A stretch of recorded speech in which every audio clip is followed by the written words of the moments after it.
All right. Welcome to the study group. Welcome, Chuck. Thank you, Derek. Welcome, Kitty. Welcome, everyone at home. It's been a little while, so don't judge us. But Chuck's been doing a lot of good work, and we're always appreciative of all the work you do, Chuck. And today, the fruit of that labor is that we're going to figure out, who am I? Not just me personally, not just you personally, but the collective of our spirit identity and how that creates a balance in our true identity in its manifestations in mind and material, and our evolution in our experience and how we can relate to Jesus's experience in his spiritual identity. Exactly. So if you imagine yourself, somebody walks up to you and asks you, who are you? How would you answer that question? So that's what we're going to be looking at today. And there are many famous examples of that going back in history. This has been a puzzling question from the beginning of time, most likely. But Descartes was famous in the 1600s for saying, I think, therefore I am. Right? That was his sort of answer to that question. He formed his sense of identity around the fact that we have the consciousness, we have the capacity to think, and that separates us from all other people and aspects of reality. But we're going to be looking at this more from a spiritual perspective. So it's not just about your job. It's not just about your gender. It's not about how old you are, how young you are. It's more about your relationship to God. So our truest sense of identity really comes from that, from our relationship to God. So that's the approach we're going to take. So to explore this, we have a sequence of topics that are going to lead us from the awakening of our selfhood consciousness through an awakening of awareness of relationships and love, then to finding that God is a person and we can have a relationship within ourselves with God. And then finally, how that then gives birth to a new sense of ourselves, a new sense of identity that the Urantia book describes as our soul consciousness, which is formed in partnership with God. This is more than just my isolated self within my head. This is a new sense of myself that grows in relationship with God, just like our relationship grows in relation to each other and our friends and loved ones. It also grows in relation to God. And that's kind of the goal that we're going to explore. I mean, the process of getting to that stage of our own development is what we're going to explore in this show. Cool. Yeah. And what better demonstration than the man? The man, yes. Jesus is always the best. Yeah. Demonstration of action, the action figure of all time that we can use. Right. We always look to him. He's the way, the truth, and the life. He blazes the trail for us, so to speak, and shows us the path forward. So this is a very dramatic example of identity that Jesus achieved in this most horrendous of circumstances. But yet there he was, and Pilate just gestures and says, "Behold, the man." I mean, they're just so impressed with his stature, the way he could just stand there. And then we have a description of this from the Urantia book where it says, even in the face of apparent defeat and threatening despair, knowing that his life was at stake here, he calmly stood in the divine presence, free from fear and fully conscious of spiritual invincibility. Awesome. So this is something that we can also achieve. We can be free from fear. We can be conscious of our own spiritual invincibility, even in the face of all the difficult circumstances that always come up in our, in a typical human life. There's no avoiding difficult circumstances. So this is very important to know that we can achieve this same kind of calmness. We can stand in the divine presence like Jesus did. Yeah. And he stood in the presence of his own children, beating him and killing him and torturing him. Yes. Or trying to trick him or hurting his loved ones, or all sorts of confusion and chaos that one could experience.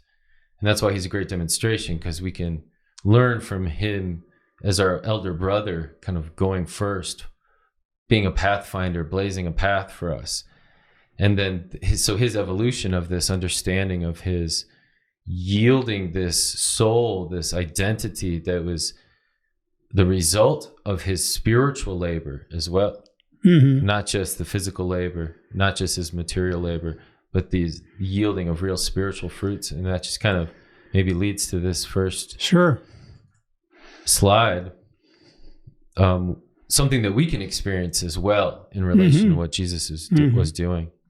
When man yields the fruits of the Spirit in his life, he is simply showing forth the traits which the Master manifested in his own earthly life. So we looked at Jesus as our master. He mastered the experience of being human. And when he talks about yielding the fruits of the Spirit, as it says here, he's simply saying that we can manifest these same traits of spiritual development that he achieved. Maybe not quite the same way or in the same extent, but it's just as real and just as important. So we're kind of looking at the end point of where we're going to, this is sort of the end state that we're trying to get to with this podcast. So we're looking at the end from the beginning. And now we're going to jump back and pick up on some of these topics that will hopefully lead us to a better understanding of how we can achieve what he achieved, or something close, our own version, so to speak. Yeah, well, I think it's always important to know that we're starting here. Right. And that we're developing. And so that's why it's very easy to maybe identify with all things material or animalistic or whatnot in the mind.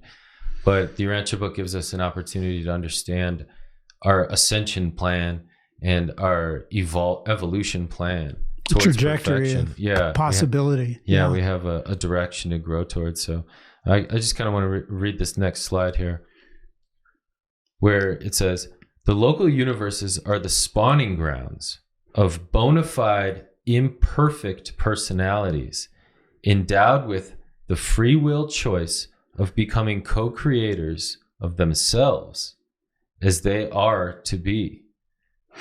So this is, to me, a very interesting perspective on our identity, on the nature of who we are, that we are bona fide imperfect personalities, meaning that we have the opportunity to achieve perfection. We have the opportunity to grow and become co-creators of who we are to be. So this is the theme that's going to run through everything we talk about in the upcoming slides and our discussion of this, is that we are co-creators. Yeah, I like that idea. We're co-creators with God of who we become. And we have the perfection of God dwelling with the imperfection of our own mortal nature. And it's the synergistic interaction and partnership and realization of that relationship that brings us into our true potential. Yeah, these never-ending relationships. Exactly. That we grow from. All of us grow from, the part and the whole. As co-creators. Yeah. Well, there's a sense of contribution in part of building and developing your identity. Exactly. You have to get your hands dirty. You sure do. Especially in this world. Yeah, especially on this world. Yeah. I just want to read this next quote then. Mortal identity is a transient time-life condition in the universe. It is really only insofar as the personality elects to become a continuing universe phenomenon. Man himself must pursue that path by his own deciding, his free will choosing. I like that it's giving us our responsibility of us deciding how to blaze this path.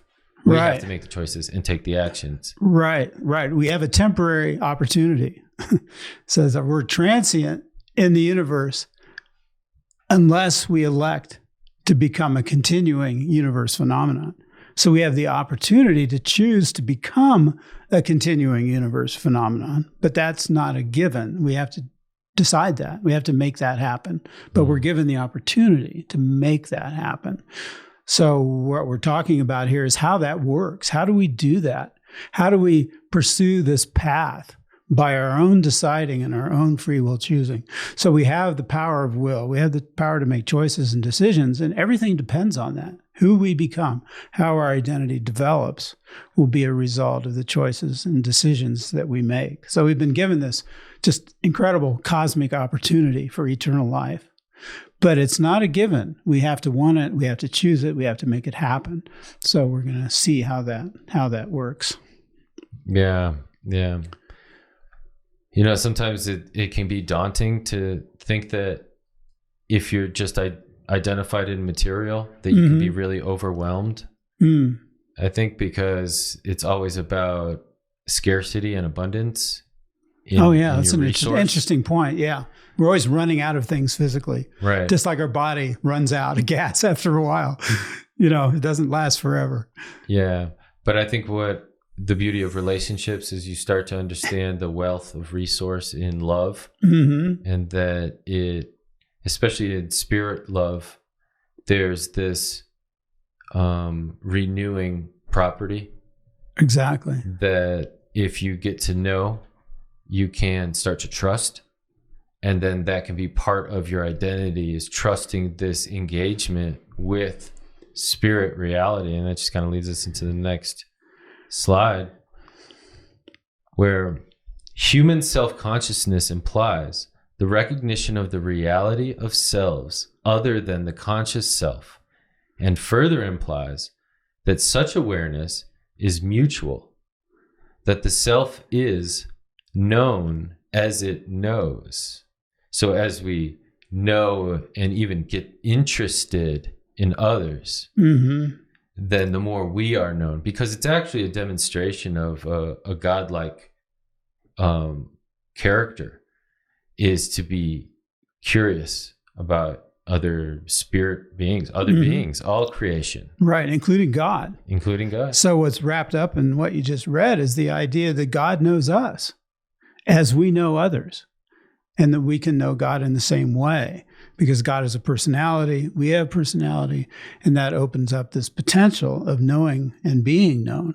And what I like about personality is that it can share love. And then, So this last little part here, love is the secret of beneficial association between personalities. So that's really what makes it real and not just a passing phenomenon or whatever. Right.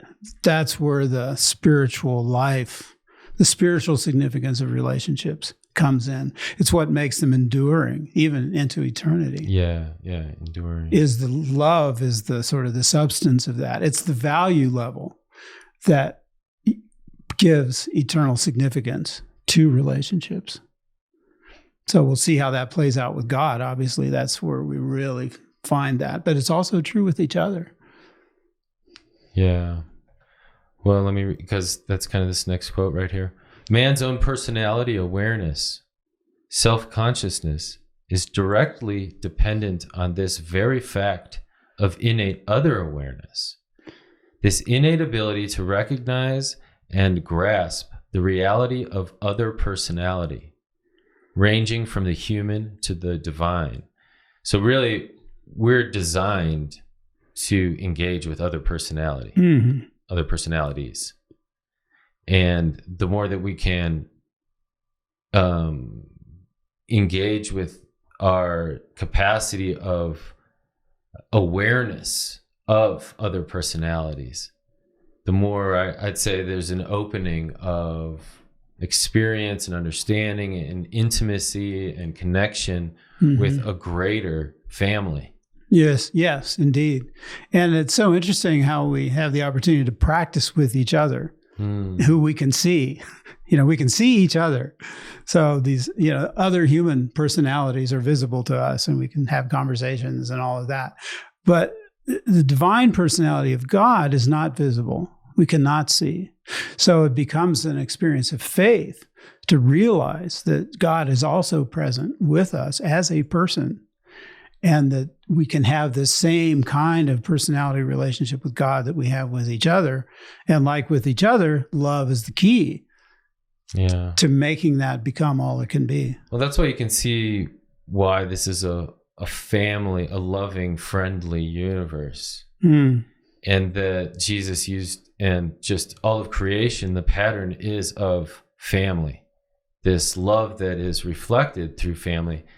And it's hard to find another example that really illustrates that intimate commitment to the development of a selfless commitment to the development of others. Right. Yeah. Yeah. We discover that in our own families, Right. with our own children or with our parents, that there is this deeper and tender kind of connection that runs through family relationships. Not that they're always easy or that they always work out pleasantly or peacefully, but there's this deep connection. And we feel that with God as our Father. And then, of course, we also have the Mother Spirit and other divine presences. But God gives us our personality.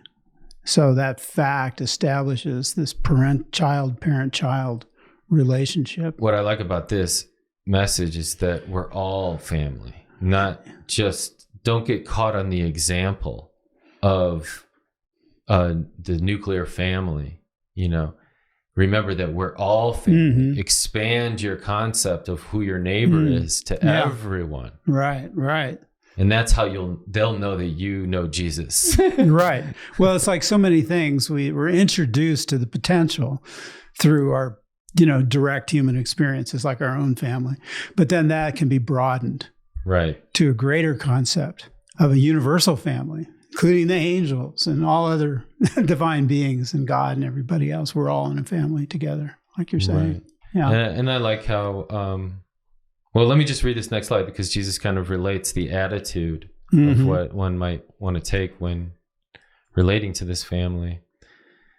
And he says, "The kingdom of heaven can best be realized by acquiring the spiritual attitude of a sincere child. It is not the mental immaturity of the child that I commend to you, but rather the spiritual simplicity of such an easy believing and fully trusting little one." So it's not that intellectually you're immature, but it's that faith and trust that you would have as a child, or as you might trust that the sun will rise in the morning, or that the sky is blue, or that your parent or whoever supports you, that someone supports you. Yeah. And of course, he's speaking here of an ideal situation where the child can truly trust their parent, which I think is, not always true, but often true. And that's the ideal that we're looking to here, that we don't question God's love. We just know that it's real, and it becomes a real experience in our lives as a result. So that's a hurdle, I think, that most people, I know I had to grapple with, is actually trusting God, accepting the idea that I can truly trust my Creator. You'd think that would be a no-brainer, but emotionally and psychologically, that's an achievement, in a sense, to come to that level of realization. But it requires this kind of almost childlike sense of vulnerability, allowing that openness within yourself, to put yourself in God's hands and know that you'll be safe. It's a realization and experiencing. And this is where we're really starting to, like, the beginning of this study was more this structure of why and what. And now we're going to get into how, by watching Jesus. And we're really getting into the question of the study is, who am I? Right. This real development of who am I, that I invite us all to go down this path, because when you understand I am, then you really have that feeling that we were talking about, this experience of knowing and recognizing God. And it's not just the belief, the intellectual, mental belief. It's the experience of knowing. Right, that there's a lineage. When I say I am, that didn't just pop out of nowhere. Right. I am because I'm the child of God. So should I read this next one? Yeah. Okay. Said Jesus, I am the living way. And so he is the living way from the material level of self-consciousness to the spiritual level of God consciousness. So this is a map here in the briefest terms of our journey. We begin on the material level of self-consciousness. We feel ourselves in our body. We understand that we're in a material world, but there's the potential for realizing God consciousness. Our minds, what we've been given, how we were designed in our creation, includes this capacity for God consciousness. So when Jesus says, I am the living way, what he's saying is by knowing Jesus, we can know God, that Jesus does. He is the way, the truth, and the life. He who has seen him has seen the Father. That whole idea that he presents us with the very clear and real experience of God consciousness in human form, just by knowing him. And then that leads into our ability to find that within ourselves as well. So let me just quickly read this second quote. It says, this is Jesus. He says, I am the door. So that's what he's talking about. He provides the opening or the opportunity for this development. He says, I am the door, and whosoever wills may enter to embark upon the endless truth search for eternal life. So this is a big deal. He's the door to not just our fulfillment in this life, but also to living beyond this life. This life is just the beginning of a universe adventure of ascension. Yeah. Yeah, I think it's important here where Jesus is the way to not just in the intellectual concept of Jesus being this Messiah, which he is, but actually a way of being, a way of doing, a way of seeing, a way of relating to life. And, I study martial arts, and throughout all of martial arts, it's all about the way of the foot, the way of the punch, the way of this way, right? The Wu way, the way of least resistance, the flow. You start to see how the spirit of truth is actually leading this concept of the way. Jesus showing you the way. Right. The spirit of truth saying, this is the way. Right. He's like our brother. I mean, it's so crazy to think about who Jesus was, because he was human, but he was also God. He's this blending of the human and the divine. And that's what makes his existence and our knowledge of him so remarkable and so important, because he shows us that we also have that potential. Yeah. Yeah. Nothing like an example. Yeah, exactly. So, should we go to the next slide here? Yeah, go for it. Okay. So they go on to explain here that only as a creature becomes God identified does he become truly real in the universes. Finite personality is not self-created, but in the universe arena of choice, it does self-determine destiny. Super universe arena. Super universe arena. Yeah, exactly. So we don't create our own personality, but we do have control over our destiny. Our destiny is self-determined. So this idea of becoming truly real goes back, sort of an echo of what we read earlier about how we're only material and transitory, and less than until we begin to identify with God. Right. Yeah. Understanding that we're building this off of this foundation of spirit, just as you might build a strong home off of the foundation of rock. As Jesus said, I'll build this church on this rock or whatever, but that we must build our foundation of identity off of that. Well, and that rock that he was referring to was Peter's, so-called Peter's confession, where Jesus asked the apostles, first he said, who do other men say that I am? And they had a variety of answers. And then he asked, but who do you say that I am? And that's when Peter stepped forward and said, you are the Son of the living God. Right. And Jesus then points out to them that was a realization that had come to Peter from the Spirit within him, that he had never actually taught them that they realized that. And we have the capacity for that same realization. In knowing Jesus, we can see, if we see that he is the Son of God, then that tells us that we are also children of God. And it's also a fruit of the Spirit that's called enlightened honesty. It's one of them, yeah. Yeah. Should we go to the next one? Well, just to toss to this one, the fact that seeing the demonstration of Jesus as God in a godly characteristic allows us to understand also kind of while we might not know what our destiny is because we're forming it, but we can participate in it. Yeah. We can start to perhaps assume that the divine particle that lives within us is reflecting and mirroring that type of example and growth potential that Jesus displayed. Right. Also, because if his whole mission here was to be a revelation of the loving character of God, and there's a part of that loving character in you. Exactly. Well, then pay attention to what he was doing.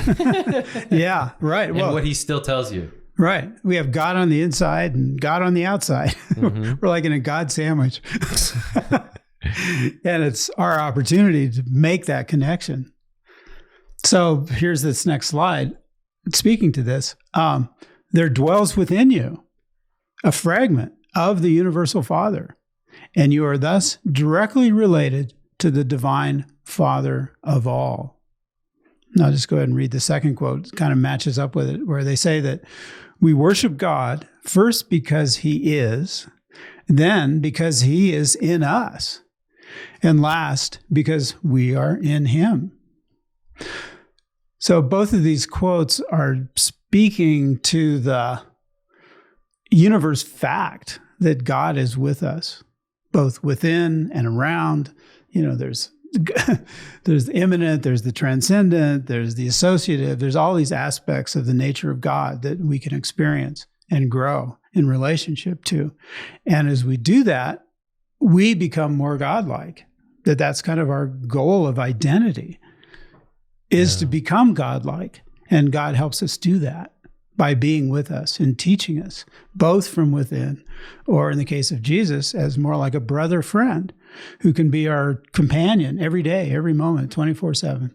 We can have his association. We can have him with us and feel that uplifting, encouraging, forgiving presence that's, pick yourself up if you fall down, keep going.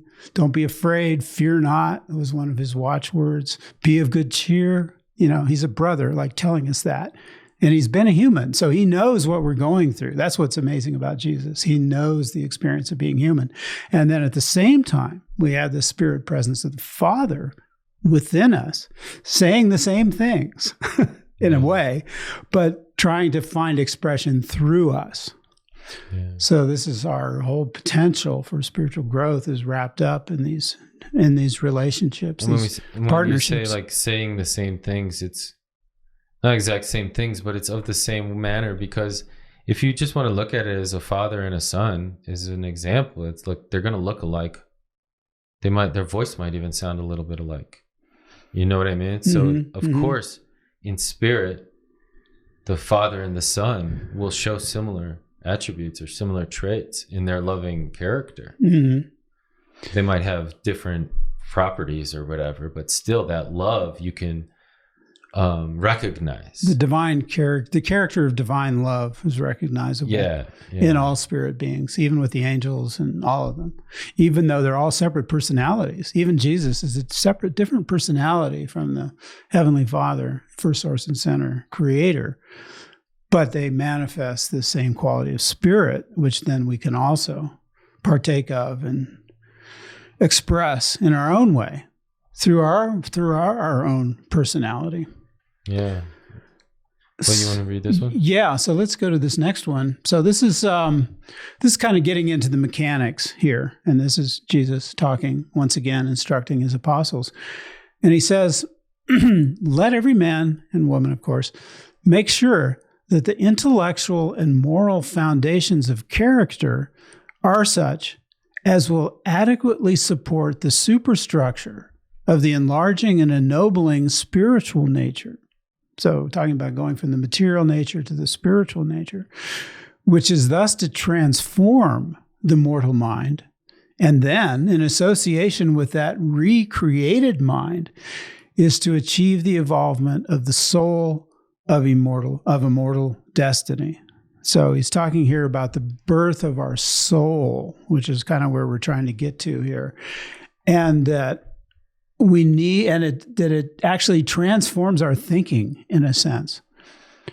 talking about a recreated mind and an ennobled nature that can be born within our material nature and emerge from it. And sort of like the butterfly coming out of the cocoon or something like that. And it's this higher spiritual nature which is then capable of surviving this life. So the idea here with the soul is we have to create a version of ourselves that's not physical, that's not so identified with our material nature that there's nothing to carry forward off the planet. And moral foundations as well. All of that, right? Yeah, this was Jesus. There's a parable of the unsound beam where he talks about a builder doing all this work on a rotten piece of wood and trying to make it be the foundation of his building, and then the building falls down or whatever. Right. You can't do that. You got to make sure your foundations are strong and solid. So that's kind of the essence of this instruction. And if you can achieve that, then you can build this higher nature on top of that. So again, it's sort of this dual nature idea that we start out in material human form, but from that can emerge this immortal soul that's really partakes of the divine nature. Yeah.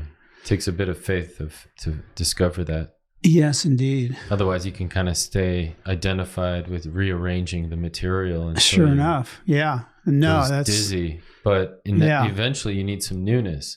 And the Spirit will bring newness if you ask. Mm-hmm. It's refreshing, just as we're talking about the newness of mind. As water cleanses and restores and refreshes, that's what the Spirit does. Mm-hmm. And so when we can invite that in and renew ourselves, we can start to see ourselves as we really are. Our true nature. Yeah. Our true identity. Mm-hmm. Right. Exactly. So continuing with this along the same lines about soul consciousness, we have a couple of interesting quotes here where they say that the survival of identity is dependent on the survival of the immortal soul, which Jesus was just telling us about, of Urantia status and increasingly divine value. Personality identity survives in and by the survival of the soul. So that's sort of the essence, the key to this whole body of instruction. Yeah, you should almost read that again. Personality identity. Yeah, well, I'll just read that again. And again, point out that when the Urantia book uses the word Urantia, they're talking about the blending of the physical with the spiritual, which is what we have the opportunity to create. So our soul is an example of that. It originates from the material level, but it's blended with the spiritual level. So it's kind of a dual nature reality. You could even maybe know it as your heavenly body, your heavenly self. Yeah, right. Your new sense of yourself, the sense of yourself that can survive this life. Mm-hmm. Okay, I can read that one again if you want. It says, the survival of identity is dependent on the survival of the immortal soul, of Urantia status, and increasingly divine value. Personality identity survives in and by the survival of the soul. So it's important they say increasingly divine value. Divine, you're right. So that means growing in the fruits of the Spirit, growing in the Spirit. Increase that value because Spirit is value. Spirit is value. It's not valuable. Yes. It is value. It is value. And we have the opportunity to create that as ourselves. And let me just read the second quote. Now, this is where it gets really interesting. It says, this actual transfer from material association to Urantia identification is affected by the sincerity, persistence, and steadfastness of the God-seeking decisions of the human creature. So again, there's a reference here to a transition, a shifting of our sense of identity, moving our sense of identity from material association. It's like, oh, here I am in this body, everything. We look in the mirror and you think that's who I am. That's who you are when you see your physical reflection, but that isn't really who you are in potential, because we have this opportunity to shift. Is affected transfer our sense of identity to a Urantia identification, which again brings in spirit, where we begin to blend spirit with our sense of ourselves. Yeah, I kind of feel like it's important from the people who I talk to that if they're kind of in between that blending stage, Mm-hmm. like they have the intellectual idea that even the decision that they want to transfer from mental material. They want to be more than physical. Yeah, they want to go to the spirit. Yeah. But it's still, that's where it's the most challenging. You know, it's just like that one part in the Urantia book where it says, forewarn kingdom believers that if you're wholly in the kingdom, it's awesome. If you're wholly not in the kingdom, it's awesome. If you're in between, woe is you, almost, because it's going to be challenging. Right. You're trying it's to a birthing process. It's a birthing process. Yeah. You're trying to make your way through that transition from one sense of identity to another. Mm-hmm. And I think that it's also important just to comment real quickly on that. The alternative for material identity being spiritual identity for everyone doesn't mean that then you disassociate from your material self and material needs. Right. It means that all of those material and intellectual things are enhanced because of your spirit identity. It's a balance, a blending, that there's an overflow of spirit that then creates more, I'd say, artistic life, a more artful way of living that enhances all of those material and intellectual properties. Right. The more we realize higher values, the more we have a potential for mastery. You know, this also is all wrapped up in the self-mastery question. You know, how do we master the potentials that we've been given? You know, we've each been given just tremendous possibilities, but to realize those possibilities requires mastery. So, like you're saying, we're still in a physical body, even as we evolve our immortal soul, but our relationship with our body can improve tremendously as a result, you know, and that our sense of confidence, our sense of possibility, you know, we're not as plagued by negative identity messages like, oh, you know, I'm not good enough, or I'll never be able to do this or that or whatever. We can kind of leave all that behind because we know we're in partnership with God, and God will help us and encourage us and lift us up every day to go forward in our true potential. So that's kind of what we're exploring here. And that does have to do with mastery of everything else that we've come from, but adding a new layer. Yeah. And with that, you make me think about mastering one's mind. That too. Oh, absolutely. Because that's part of personality identity, is knowing that you are the master of this thing that is mind, this arena of mind that was loaned to you, gifted for your use. Mm-hmm. It's not you, but you're using it in order to choose your highest self, your spirit identity, your relationship with God, to choose to walk in faith. The mind is the only place where you can make these decisions with your personality. It's our mind arena. They refer to it as an arena, our arena of consciousness. So then actually mastering that is a way that you can wield it to do things for you and for others, as opposed to that being your identity at all of its, you know, whims and needs and chaotic spells that happen like the weather. Right. Yeah. Our minds, we can't let our minds have a mind of their own, because they can take over and give us all kinds of bad messages that we can even end up believing that aren't true. It's like we have to take command of our minds and use our minds as a tool for engaging with reality, but from a higher level where we have a greater sense of what the real purpose of things are and where we come from and who we really are. And that takes practice. That takes you practice. Don't master something right away. It takes all kinds of practice. That kind of vigilance almost over our own thoughts. Steadfastness. Yeah. Right. So we can go to this last slide. This kind of sums things up. And so they say that Urantia intellect. Now, again, keep in mind when they talk about anything Urantia, it has to do with blending in of spirit values. So thinking from the perspective of spirit values is what they kind of mean by Urantia intellect. So Urantia intellect, therefore, connotes a dual mind dominated by one will. This is a will, human in origin, which is becoming divine through man's identification of the human mind with the mindedness of God. So this is the gift that we've been given. I mean, we have our human mind that enables us, you know, sort of evolved from animal mind, and now enables us to get started in this life. But within the human mind is a seed of divinity. It's the Spirit of God. or what the Urantia book refers to as our thought adjuster or mystery monitor. It's this presence of God within our minds. And that is of divine origin. And it's the blending, in a sense. It's like I have personality, which means that I have the will. So I'm in command. I'm in charge of my life, right? Nobody can tell me what to think in my inner life. That's my responsibility. But within my mind, there's almost like another mind that's there with me, providing visions of possibility and inspiring and uplifting sense of idealism and values. And that's there also within me. And I have the opportunity to identify with that higher spirit presence within me. And by doing that, then I'm lifted into this higher estate. And they describe this in this next quote, what we have the opportunity to achieve and experience as we go forward in this relationship, living relationship with divinity, that will achieve Urantia oneness. So this is, again, the idea of we'll become one with spirit.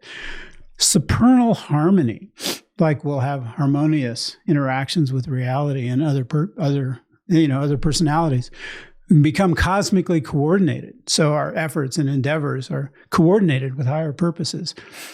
We'll have divine attunement, which means we'll become more like God. We'll experience celestial fusion and this never-ending blending of identity and oneness of being. So that's the soul consciousness that we've been talking about. Yeah, I think all about that blending, all about that understanding of the mindedness of God's presence with your mind. From my experience, it's kind of like some lenses that sometimes you have the lens of your mind, the lens of God's mind, and sometimes they line up and the light shines right through them. And that's that blending where you do realize I am. Yeah. And it's God saying, I am through and with you. And it's in stereo. Yeah. And so that's why sometimes it's like, we are. Yeah. I am means we are. And that's where it may sound intellectually confusing when something of plurality can feel like something of singularity, or you know what I mean? But at the same time, that's my experience of it, is that it's more than, but it's happening in a unison. Mm-hmm. Yeah, right. And it really does bring depth to our consciousness and awareness. I mean, if you cover one eye, everything looks flat. If you look with two eyes, then you can see with depth. Yeah. So by having this companion mind within our minds, we can, God is very interested in our evolutionary perspective, because it's the only way God can experience the achievement of perfection. Like going back to at the beginning when we talked about the bona fide imperfect personalities, it's our imperfection that gives God the opportunity to experience that. Because God being perfect can't experience that on his own. So we give that to God. We give God our experience, and God gives us his divine nature. And in the blending of those two emerges a whole new reality that can't happen any other way. I mean, if we just try to push ourselves as a purely material being with no God consciousness, it's not going to go anywhere. Yeah, have fun. Yeah, have fun. Right. I know too many people. I've been down there. It's not fun. Yeah. So we have this opportunity to create a new kind of reality that can only exist by this never-ending blending of the human nature with the divine nature. And it's worth giving it a shot. It's worth trying it. I know it might sound embarrassing. There's so many people who are maybe have taken advice of spiritual things from people who don't spend time pondering spiritual things. Yeah. Well, worldly advice can be helpful sometimes if you're trying to get going in your career or whatever. And that's not that those things aren't important, but all of this builds on top of that, which is kind of the realization that we can have. And then we can bring a whole new set of values even into our worldly careers. Yeah. You'd be surprised of the new things that come into your worldly endeavors. Exactly. Yeah. You can bring a higher sense of purpose. And care about the people more. It's not about just me all the time. All of a sudden, it's like, wow, I'm part of a big project here. It's all based on love. Yeah. New potentials grow. Yes, indeed. You actualize, and then new potentials grow, and then new potentials, even potentials of identity and identity realization. Right. Maybe you might go from I am to I am the door. Yeah. And that might be the next study or another study, but what it means to be. We can be that for each other. The way. Yeah, we can be the door for each other. Yeah. By, we talked a lot in this ongoing study of Jesus stands at the door and knocks, and having this picture of being ready for Jesus to show up and knock, where your actually hand is on the doorknob waiting. Yeah. If he's standing knocking, well, I'm standing waiting. Yeah. Right. Yeah. And then opening that up. And in that moment, when you both are opening that door, you both are that door. Right. And that door swings open and the truth comes in. The way is presented. And we can introduce our loved ones to that, to Jesus, to the way, as if our best friend was there at the door.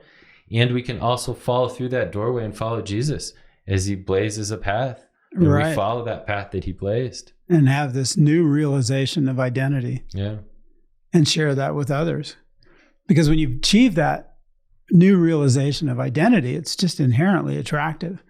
There's a freedom and a spontaneity and a loving character and just a divine aspect to it that's inherently appealing to anyone who has spiritual potential, is spiritually sensitive. They'll see that and they'll pick up on that, and they'll want some of that too, right? Or if we see it in others, we want to have what they, we want to have that. There's just this growing sense of this familial relationship based on God consciousness, God realization, and how that influences our sense of identity. Yeah, let's all make an effort to reinforce the appreciation of people who are loving. Yeah, right. Let that be exactly the sign of high character. And that creates bonds of love. They're enduring and significant in their outcomes.